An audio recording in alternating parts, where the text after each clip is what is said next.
can take the... How are we, guys? We're going to be going live in just a sec. Rad is just getting organised. We're a little bit late today. We do apologise. Give us 60 seconds.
Okay, today we're talking about shoulder pain relief. We got two very experienced people to my left and right, and we're also going to talk about some of the theory behind the shoulder rotator cuff and one of the things that people are getting really wrong when training the rotator cuff. All that and more coming up right after this. We are the gym that teaches people how to move instead of just exercise, because we believe that health is about performance, not just body image.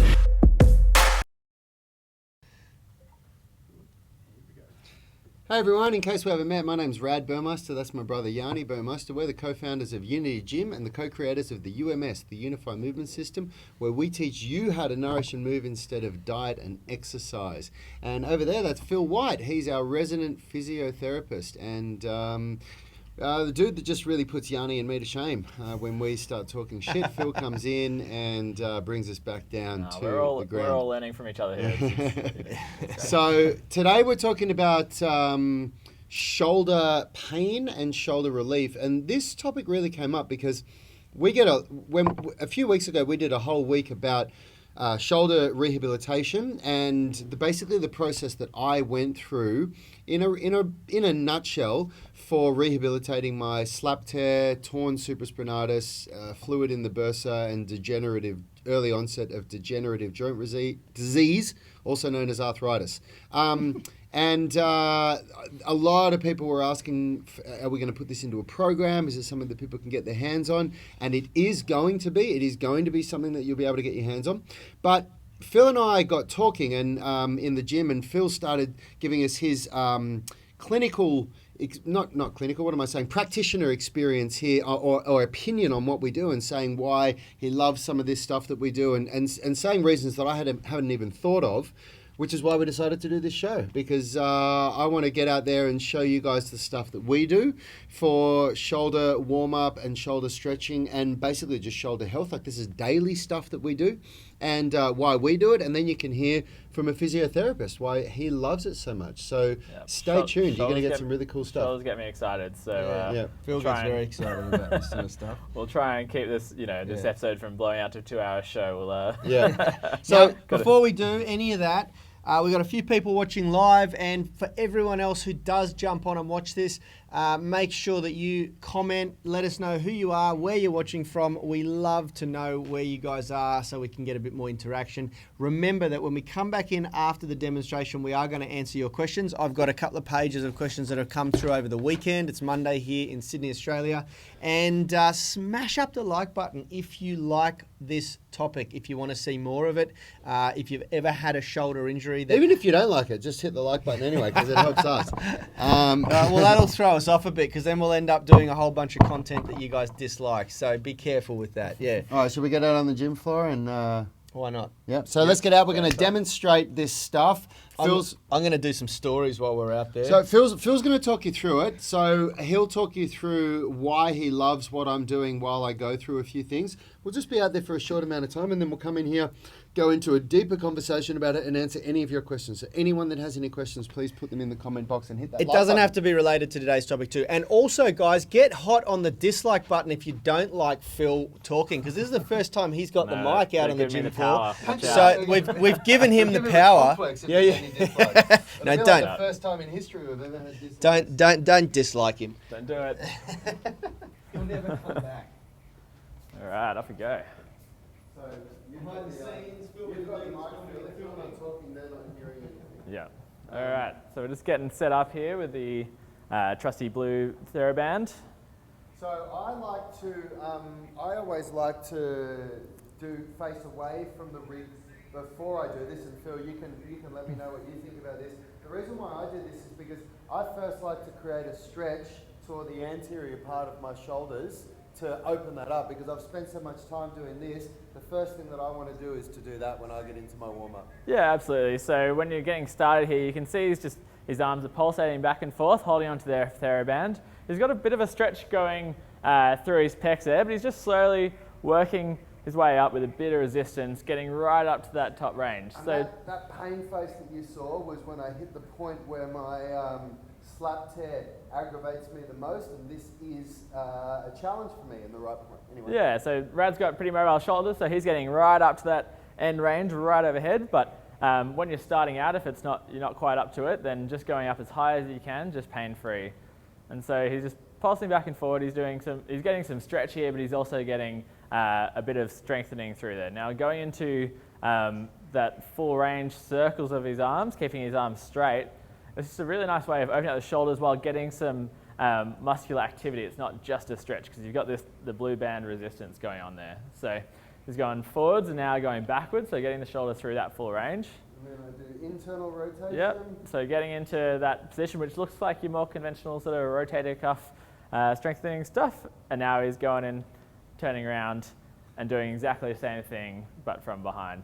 So it's actively let him know that I'm actively pulling. Yeah, so you can see here, what he's doing really nicely is keeping his shoulder blades back and down, not letting them hunch up too much, and he's just going back through that same process back and forth. So nice and active, but getting a bit of a stretch component here. So a really good warm-up for when you're doing anything upper body in the gym. So now we're going around doing the circles again, but keep in mind now the resistance coming from the other side. So it means that the different structures in the shoulder are having to work against different resistance, which is what we really want in these rotator cuff warm-ups, because what the structure needs to be able to do is be a reactive structure rather than something that you're pre-planning doing rotation exercise. But we'll get into more of that when we get out there. So he's gone exactly the same thing from the front and then from the back. So really quick and simple, but it's a efficient way of getting ready to do some upper body exercise. So a perfect warm-up. In that tiny amount of time, I can really feel that my shoulders are rough and ready to go now. So let's get in, and so I can get some action on this microphone. So Phil will have a lot more to say about this in a sec, but I'll tell you why we do that. I do that because it's the most efficient way that I've ever found to warm up the shoulders. You can, in a very short amount of time, you're taking the shoulders through the majority of all of their possible positions, the majority of them, and you're doing it under a safe load. So you're telling the central nervous system and the muscles that we are about to do strength training. You're not sending it a message to relax and switch off and we're going to do a relaxing passive stretch. So you're getting everything primed and ready to go. You get to feel out if there's any aches and pains in your body as well before you just jump straight under the barbell or straight into some calisthenics where you can really hurt yourself if there's something going on there. Like, it gives you really good feedback. It allows you to go through all the different positions and go, oh, you know what, there's something funny going on there. And it helps you to assess as to what your workout is going to be like. And yeah, it's just a really efficient way of doing it all and getting it together. It's you, on one hand, you're getting pulled back here, which gives you a really good stretch, but it's active. I'm actively pulling against it, so it's not a passive stretch, which is really important during your strength training and for a warm-up, is to, open up this posture so that you reverse all of this, and we want to open up the chest and shoulders first and then strengthen them in that new range of motion. So it does that really well. But then it also pulls back effectively into the same position, but by pulling rather than by being pulled into the position, which is what I really like about it. Phil, why don't you tell us what? I guess like taking a kind of step back, we're going through a warm-up here, which is trying to then prepare you to be able to do some upper body exercise. It is a warm-up, but similar to last week's episodes about the lower body warm-ups, it's a really good one to be doing just as a daily sort of conditioning thing. Now, the reason why I like it so much is it's preparing the body to be able to handle some upper body load. So I guess we should start by going through kind of what the structures we're talking about are and how this is working. So with the shoulder, it's just such a fascinating joint because it's got the capabilities of, going through such huge range of motion up behind here, like up overhead, knocking away light fixtures. But what's so cool is you can also produce a huge amount of force through this massive range. So the body enables that by having with the ball and socket, having the socket able to move, so your scapula is able to rotate up and allow the socket to be facing upwards, so the ball can then move around in that up overhead position. So to allow that, it only has, it can't be like the hip where it's a really deep socket, really in a very contained area like the pelvis. You've got just your collarbone, which is attaching your scapula to the rest of your body, which I think is pretty wild. Like you can be producing so much force and only having like one little bone that's kind of the main stabilizer. So it kind of comes down to all the muscles around your shoulder are allowing this movement of the scapula to get the socket facing upwards, and then the muscles holding on to the ball within that socket. So that's where the rotator cuff comes in. The rotator cuff, I think a lot of people get really confused about what it is. It kind of sounds like maybe it's a cartilage thing, maybe it's a ligament thing. People call it a rotor cuff. It's just I think a pretty misunderstood structure a lot of the time. It sure is. It was very misunderstood for me even before I started seeing you and talking to you about it. My understanding of it as a personal trainer was really misled until you started guiding me through, what it really is and what it really does. Yeah. I think it's just, I think the name sort of kind of gives it it just sounds a bit weird. Anyway, we'll get into what it is. It's 4 different muscles that attach off your scapula. So 3 of them are on the back of your scapula. So you can pretty much poke them if you get in there. And the other one is on the underside of your scapula. So that's actually sitting up against your rib cage. Now, all 4 of those muscles, they come off the scap and then they form the cuff around the head of your humerus. So your humerus is your arm bone, and it's got the ball, the head, that goes into the socket. So in that socket, you really want to keep that nice and centered. So what the muscles of your rotator cuff are doing is they're attaching onto that ball, and their whole job is to try and keep that ball in the middle of the socket. Now, it's pretty hard when you think about it because you've got these big muscles like your pecs are a huge muscle, except for Rad. I guess we've got a bit of feedback on that one. We'll get to that. We'll get to that soon, yeah. And so you've got these big muscles that are pulling it in different directions, and muscles aren't they don't have a personality. They can't think about things. All they can do is contract and relax. So some of Richie's muscles have a personality. Those glutes, mate, they're fucking bitches. So when a muscle contracts, all it's doing is shortening. So if your pec, if this is my shoulder blade here, if my pec contracts, what would happen is if I had no other muscles attached, I'd get an anterior dislocation and I'd get a horizontal adduction. So it's really important that you have muscles that are trying to counteract that. So the rotator cuff's real job is to try and allow just that rotational movement of the horizontal adduction without any of that anterior glide. Yeah. So that's in forward movements, and then the same goes for when you're going into movements into extension or horizontal abduction, anything overhead. So you've got this whole circle of muscles around the ball that are really just, its whole job is to try and keep it in the middle of the socket there. And the thing that to remember with the shoulder, because it's very easy to start to compartmentalize and go, okay, we do adduction, abduction, flexion, extension, but the shoulder has like literally thousands of different possibilities. It's like endless, I think someone wrote a book one time and was quoting 16,000 different active passive positions that the shoulder could move in. and produce force. And produce force. That's exactly right. Anything. So Yeah. the rotator cuff, for me, it's very easy because I was an engineer before a personal trainer, and I understand the concept of a force coupling, which is two opposing forces pulling evenly or equally to provide stability. And there's a lot of those in engineering. The rotator cuff is in essence a force coupling, except that it's not just opposing sides. It's got the top stabiliser as well. So it's a very intricate sort of design and system, and it's got a very important job. And why is this important for the average person? Well, especially someone who works out in the gym. What I've found over my career as a strength coach training people is that when you have problems with the cuff, your body is unable to produce its true strength in the upper body. You'll never be able to really demonstrate true strength because the body is very smart. It has a tendency to say, okay, to identify when it's compromised and to limit or restrict your progression. And you hope that it does that because otherwise you really would mess yourself up, you know. So what I've found is that when you don't train or you don't focus on rotator cuff health and strength, you tend to really limit your strength potential.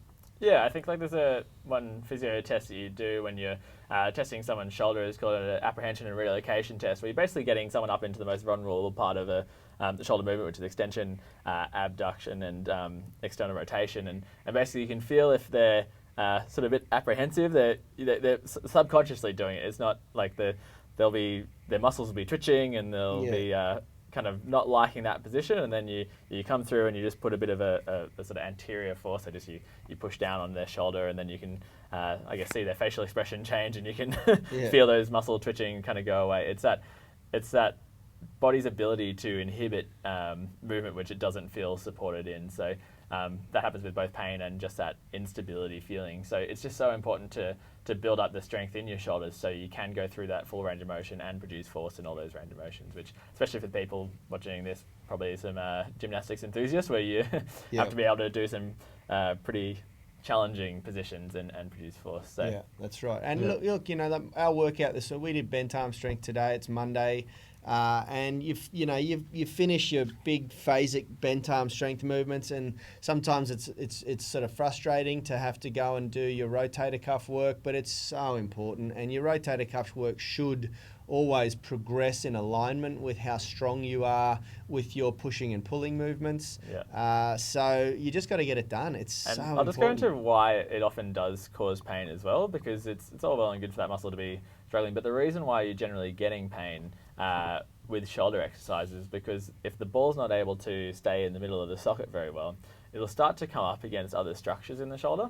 So a really classic one is that subacromial impingement. So when you're lifting up overhead and you get that pain through there. Then we had someone who was watching the other day who had the bone spurs in through there. Yep. And so that's such a common thing for people to get that supraspinatus impingement and calcification through that tendon, because if you're constantly butting up against that structure, then the body will adapt and it'll start to put down some, bony tissue there to try and protect that space. So, that's the thing that's causing the pain, is it's that ball not doing a good job at staying in the middle of the socket. And another classic one is that sort of anterior shoulder pain, where you get a bit of pain just through the front of your shoulder there, and with pushing movements especially.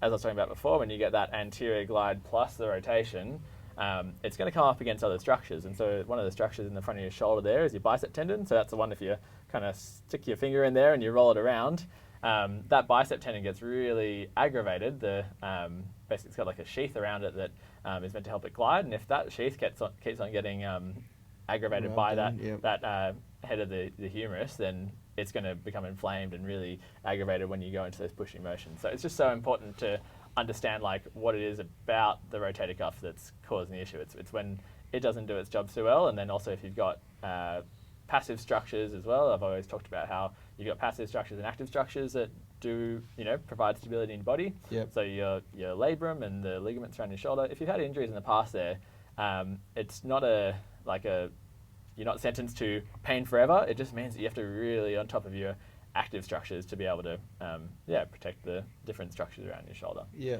think that's something that we've all kind of gone through with our different shoulder injuries. Like I had a labrum tear back in 2012, and the best it's ever felt was when I did a 4-day-a-week upper body bench pressing program in powerlifting, and that was like the first time I've had sort of a pain-free shoulder in a long time. And then now that I've just been playing beach volleyball and surfing and not going to the gym, shoulder pain's back. So it's just a really like a good personal example of just how like having the strength and the muscular activity around your shoulder can just provide so much stability. Yeah, it does. It absolutely does. Guys, before we continue, I can see we've got a bunch of new viewers on the show. If you're watching, please put your name and where you're watching from in the comments section so we can give you a shout out, and hit up that like button for us as well. Yeah, absolutely. Now, if we don't have any more any questions coming through live on the show, I'll just quickly go into why these exercises That's what I was about to say. Yeah. Why are the exercises that we just did so good? Yeah, well, this is such a good warm-up because it is taking your body through that full range of motion I was talking about. Like when you're getting into the gym and you're doing any, overhead pressing movements, if you're doing pull-ups, if you're doing more on the gymnastic side of things with handstands or cartwheels or anything like that, then you really need to be preparing your body to be able to do those movements. And if you've just got, if your shoulder warm-up includes this, like a few little rotations and maybe some push-ups, you're not really getting the body prepared to be going through force production and stability up in these outer ranges. So what I really like about that little quick warm-up, which, if you're doing a particularly like big upper body session, it might take a bit longer than we just demonstrated there, is it's going through that full range of motion, and it's providing both a little bit of like active mobility, so a bit of active stretching without holding onto that static stretch too long, but it's also providing a good amount of muscular activity as well, because you've got that resistance that you're having to respond to up in all those different ranges.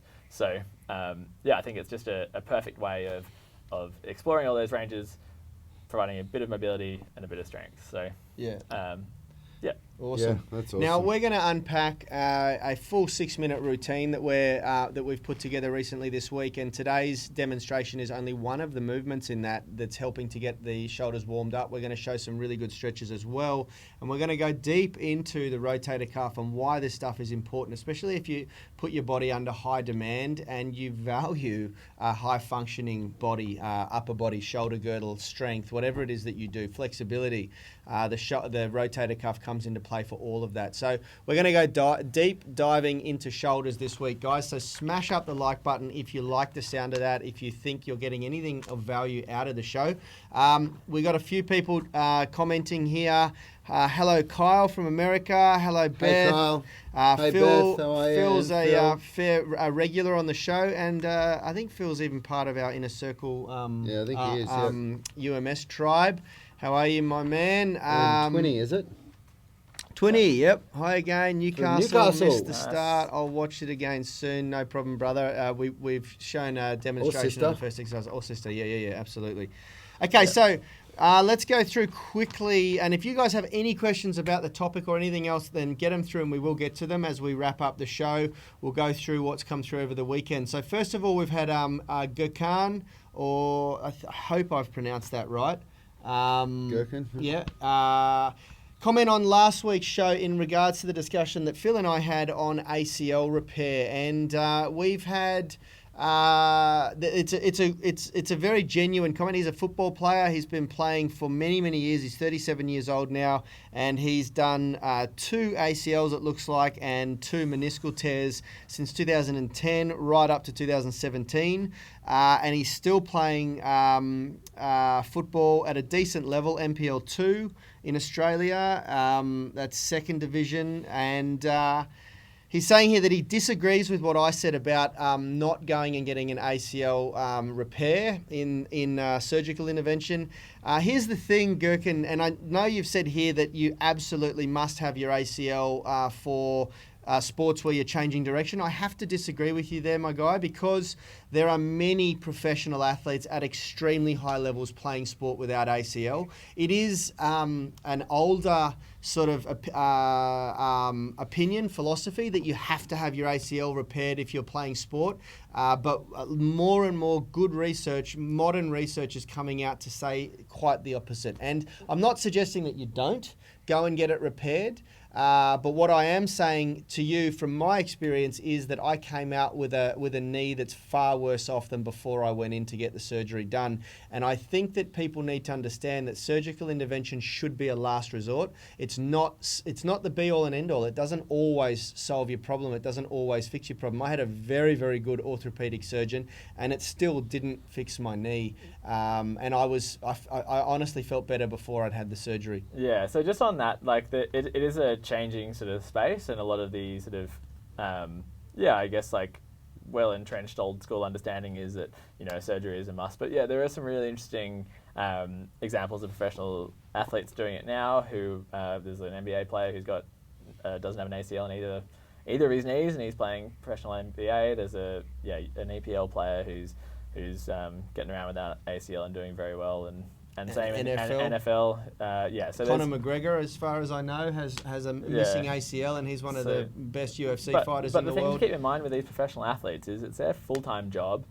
to be training. Yeah. And the really important thing to understand with if you're wanting to play sport without having an ACL is that you really need to go through a very intensive rehab program. Yep. But that should be the same thing as if you have an ACL reconstruction. Right. So, but the thing is, as I was talking about just before with the shoulders, with active versus passive structures, your ACL is one of your passive structures that limits certain movements and protects the knee. But you do have active structures that if you train them well, then that will provide a similar amount of support. But it's something that you need to talk to your surgeon and physios and put together a plan, because it's not something you, either one of them, you've got to set up a plan about how you're going to tackle this, because if you just get the surgery and don't do anything, or if you don't get the surgery and you don't put any effort into your rehab, you're going to have knee issues. So it's all about coming up with a long-term strategy to be able to go back and do what you want. And I'm not sure about the circumstances in which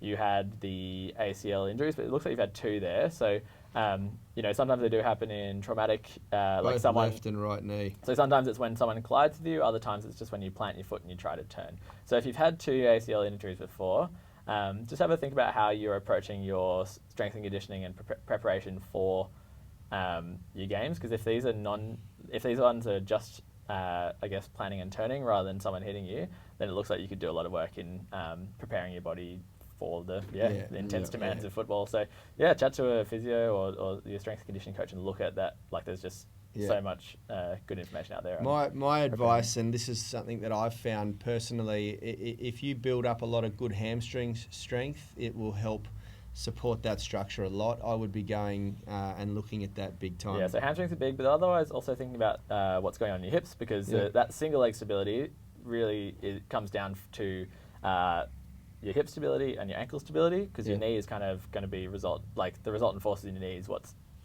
from what's happening either side of it. So it's a real sort of full body approach. So but hamstrings definitely important for ACL. Yeah, and just be aware, mate, that at some point the football will end, and you've still got to deal with the knees. And one of my close friends is a very well-renowned cardiologist who did a similar thing and played football right up until he was 52 years old in an oldies in a seniors game, and he's lives in regret every day now. His knees are completely destroyed and he can hardly walk. You get to a point where you kind of got to go, okay, was it worth it? Yeah, and just on the topic of this and how it relates to also shoulders, is that it's a lot of those same things applied about the active and passive structures. And if someone's talking to you about having shoulder surgery for sort of non-traumatic injuries like a subacromial impingement from just overhead work, then have a think about what you can do to strengthen up and get more sort of motor control and timing into your active structures to be able to, same for labral tears as well. Just...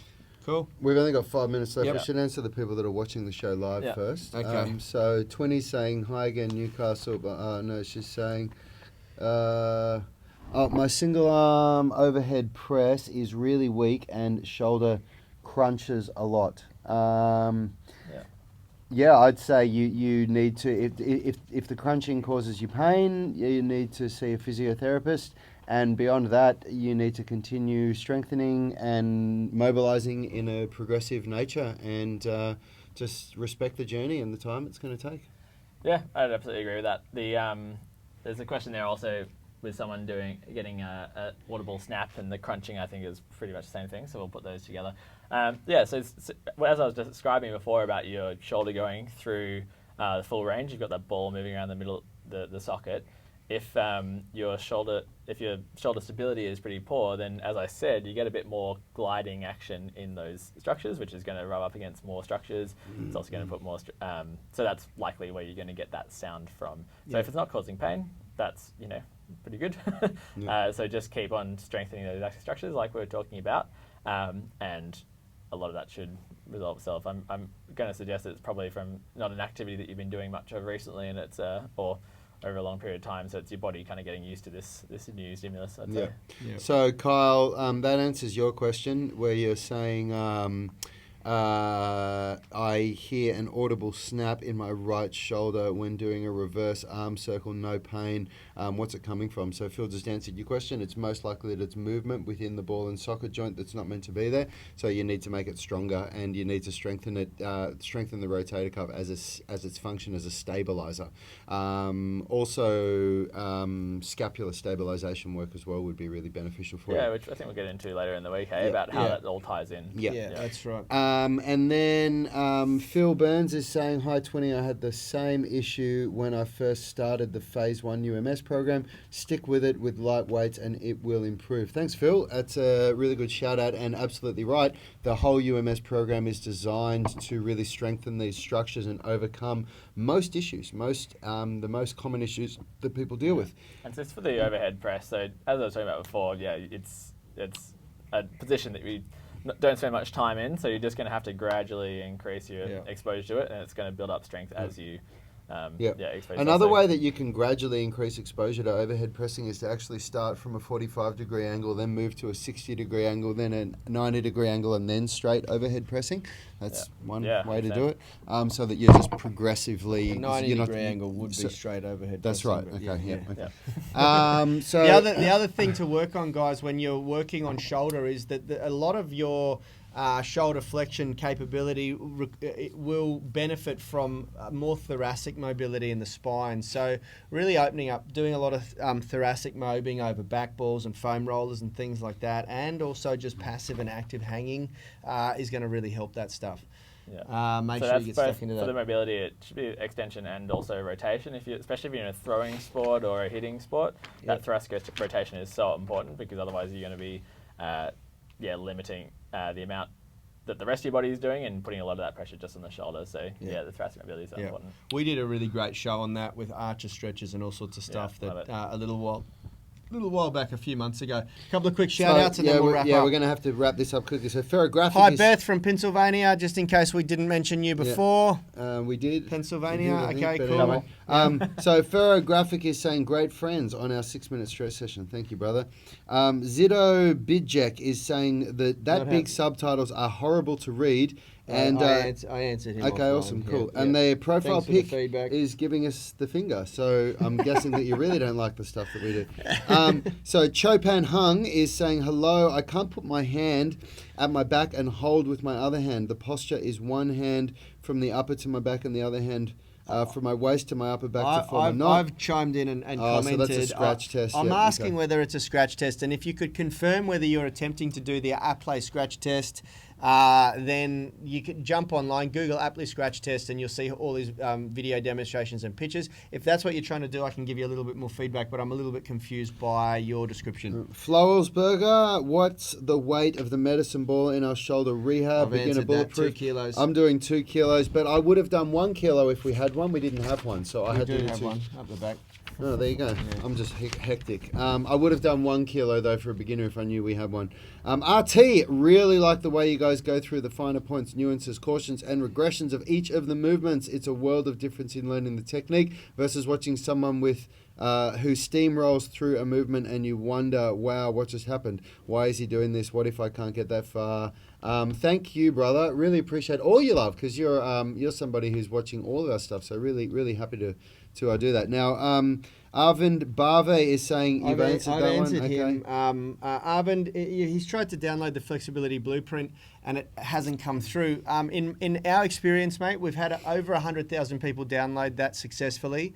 It's usually a problem with your spam filter. It ends up in your spam, or it gets flagged as spam, or it ends up in your trash. You need to just do a search for Unity Gym in your email inbox and you'll usually find it. Otherwise, check the junk folder.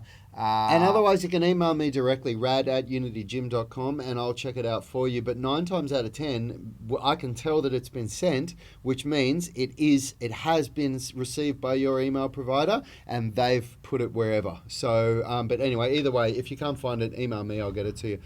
Pete Linsky is saying, Rad "Is this at Unity Gym?" Also, if you want anything else ever, just hassle him. Yeah.